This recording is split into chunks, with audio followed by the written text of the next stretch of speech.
My inspiration is a paediatrician psychiatrist who's very famous, who's called Donald Winnicott. I remember a lot about the way he understood families, particularly parents with children, and that kind of challenge of being able to bring up this little being to become a fully formed adult. What I remember the most is his compassionate approach. He coined this term, which I love, which is the good enough parent or the good enough mother. And I love that term because what we're saying is you can't always get it right, but if you have the right intentions, if you're good enough, you can make your child reach their potential. And I think that's what we all want to do. A book that really inspires me is this one.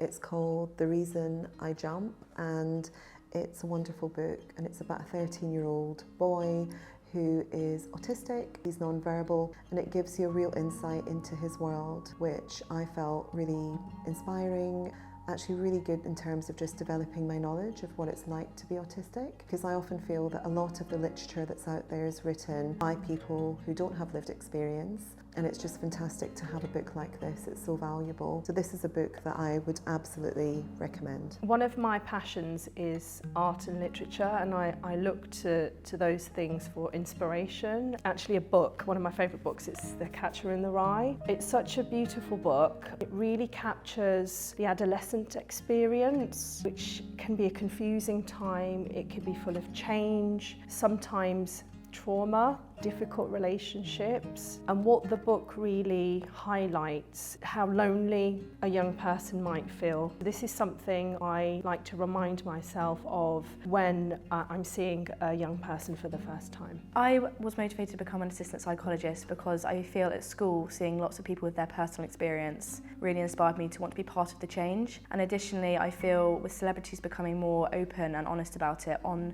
social media, it's made it much more aware to the entire public. And also this book, It's Not Okay to Feel Blue and Other Lies, which was written with lots of celebrities' takes and their experiences, has really opened up the platform for people to speak openly, and I want to be part of this change and help others in a similar way. A quote that sticks with me is, "There is no set timeline on life. All of our lives are wonderfully unique." And I feel like for me, becoming an assistant psychologist is part of my journey, what I would like to do as well, to keep doing in the future. I think it's also quite applicable to people accessing mental health services. It can be difficult to reach out and to start that journey and to feel like you don't quite know what's going on or what could be helpful. Being part of the team here to help you along your journey is what makes me want to be an assistant psychologist.